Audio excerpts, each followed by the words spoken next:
Hi, my name is Sudesh Kanan. Most people call me Dr. K. One of my friends, Rebecca, suggested that I had a lot of common sense advice about pain, especially chronic pain. If you suffer from severe chronic pain related to spinal cord injury, migraine, or other conditions, I put together some slides that you may share with your doctor and try to integrate in your life. So today's topic is going to be beyond chronic pain, surviving and thriving with mindfulness.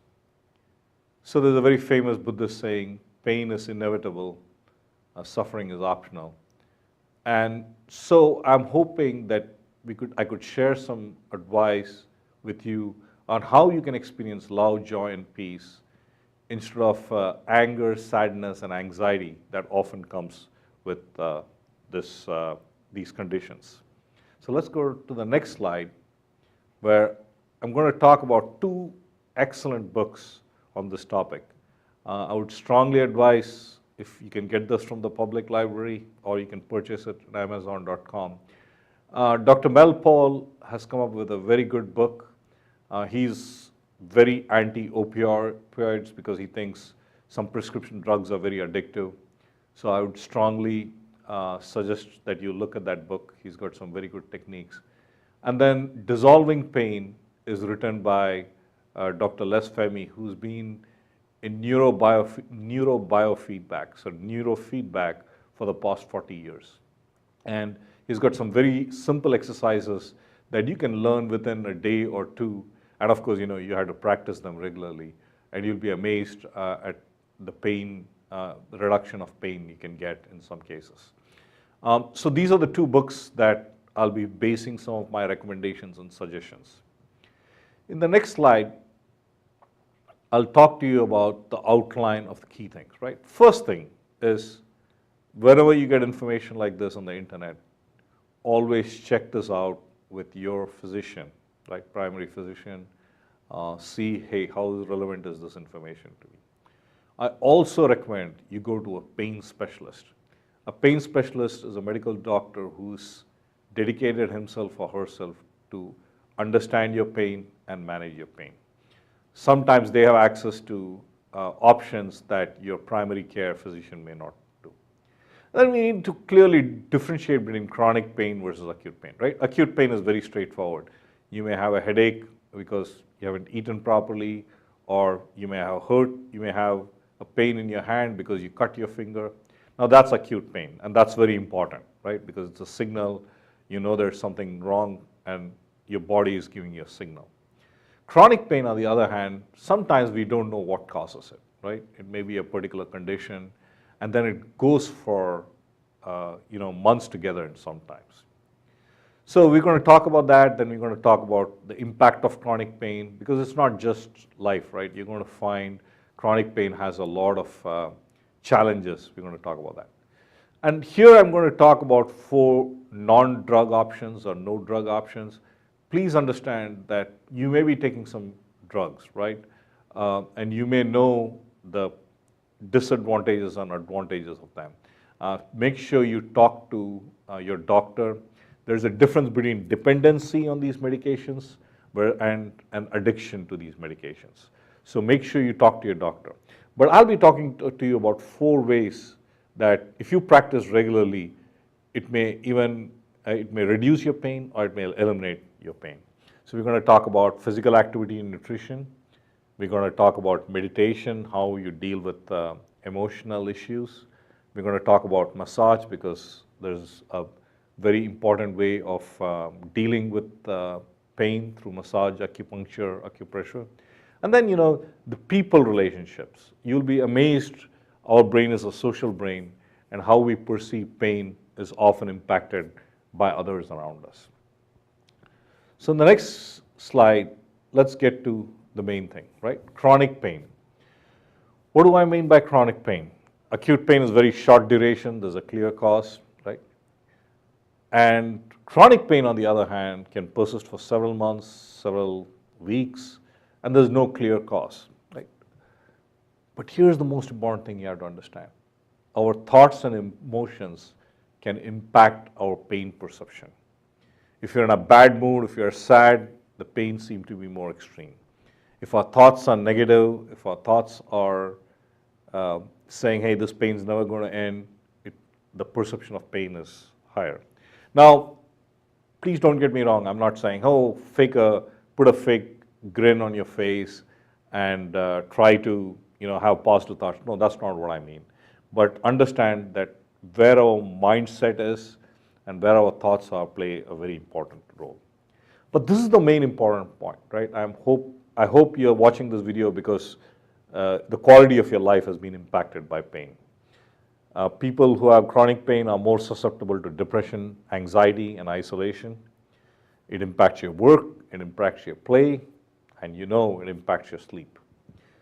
Relationship issues is a very important thing. We feel isolated often when we are under pain. So please take time to understand where chronic pain is impacting your life, because that may be the driving force for you to discipline yourself to make some of these changes. So the next slide, we're going to talk about nutrition, right? So straightforward, there are some foods that seem to increase pain, right? So the magic 3 you have to understand is your brain is almost conditioned for sugar, fat, and salt.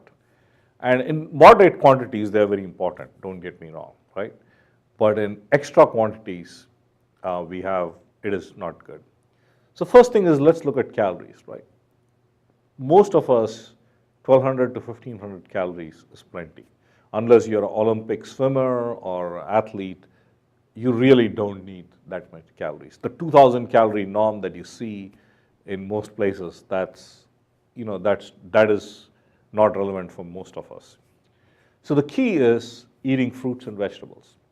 Now, I'm not saying diet, right? Diet is a bad word. Diet has got the word die in it, D-I-E.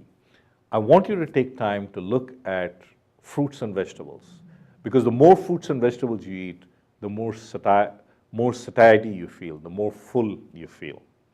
Now, there's a whole group of people who say you have to eat vegetarian or vegan, no dairy products, all in moderation, right? Some amount of meat is okay, chicken, fish, dairy products like yogurt, they're all good, okay? Unless you have a specific problem with it, you have allergies or something, most people have a good combination of it. But here's the key, right? Physical activity. If you want to manage your pain, try different physical activity. It could be aerobics, it could be dance, and I'm looking at just 15 to 30 minutes a day, right? 5 times a week. If you do more, that's fine, but I do that. The other thing is, people say, oh, the intensity is very, very high, right? For 5 days, they're working out so hard that their body's in pain. That's not what I mean. Yes, it's good to do high intensity exercises now and then, but the bulk of your activity should be, basically low or moderate level, and mix and match, right? So this is the important thing, is to try different activities that you enjoy. If you hate going to a gym, then try other things, right? Go to a dance group or go to a biking community. Try different things. Sometimes some people like to exercise alone, some people like to do it with their friends. It's up to you. So please understand, healthy food and exercise can transform how you feel pain. So now in the next slide, we're going to talk about your emotions and thoughts, right? How you think and what you feel can impact your pain. So one of the best things is do meditation, right? Check out my website. I got a whole bunch of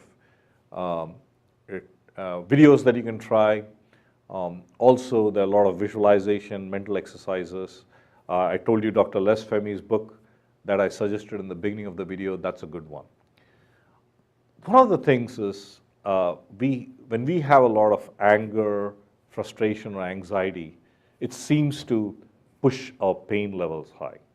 So one suggestion I have is called free writing, right? Free writing is basically, you take some sheets of paper and then write, right? You can really vent your anger at it. You don't have to edit it, because after you're done, you're going to tear it and burn it up or throw it away, right? So it's great for venting, and for many people, it's a very powerful way to deal with emotions. Now, journalism are other different. Journaling, you have a notebook, buy $1 notebook from your local department store, and then you take time to write your thoughts, your feelings, and then you can look over it in the next few weeks, months, or even years. And what people are amazed is the transformation that takes place by looking at these journals, because you get a lot of insights that we don't get when we just think about it. The technical term is rumination. Rumination is when you think about the same thoughts again and again, whereas when you take time to write, you look at your thoughts in a different way. So emotions and thoughts can mess with your pain, and negative emotions and negative thoughts particularly. So try to consider meditation, free writing, and journaling. So now let's look at the next topic. So massage, acupressure, and acupuncture. Here's the thing, right? These techniques help a lot with pain management. But the practitioners themselves, the quality of their work can vary from person to person. So my suggestion would be ask for referrals, okay? If you know the practitioner, say, hey, listen, this is my condition. Is there a client of yours who already has this condition that I can check with? And this is where support groups come in very handy. So I would suggest try these techniques. They're very, very powerful. And they work well if you have got a good practitioner. So the next slide, we're going to talk about the social brain, right? A lot of how you feel pain is related to how we interact with people. If we have people around us who don't care about us, then somehow we feel isolated, and the pain is a little higher. So the first thing is understand you can feel depressed, isolated, or anxious because of pain, right? Even the pain coming on can make you very anxious. So ask for help, right? Read and research about your condition.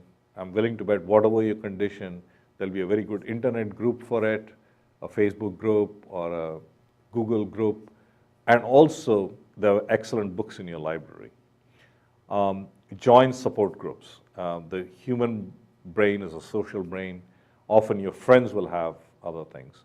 But important thing is take time to explain to your family what you're going through. Now, oftentimes your parents or your brothers and sisters or your spouse may not know what you're going through. Now, this doesn't mean come across as a whiny person, right? That's not what I mean. And then once you do that, right, take time to reach to other people. Because when you take time to help other people in community serve projects, the important thing is to be active. When you are active, your pain, for some reason, changes. So let's go to the next slide, and where I'm basically summarizing the key information here. Understand that chronic pain impacts your overall life quality. Definitely look at these ideas, share this blog article and these references with your medical practitioner. Don't just stop with your primary physician. Go to a specialist, a pain specialist, talk to them about it. My suggestion is choose a specialist who's familiar with all these techniques that I talked about, because there are some practitioners who will not look at complementary techniques, and there are some who are more open. So I would strongly recommend that. Remember that you are likely to be prone to depression, anxiety, and stress due to pain. Your work, play, and sleep are getting impacted by this, and even your relationships, right? All these are going to be impacted positively if you take care of pain. And we talked about 4 methods. We talked about physical activity / nutrition. We talked about managing your thoughts with meditation, free writing, and journaling. Talked about massage, acupuncture, and acupressure. And then the social brain, right? Helping others and getting help. So please check out my website. I have more resources there for you. Thank you.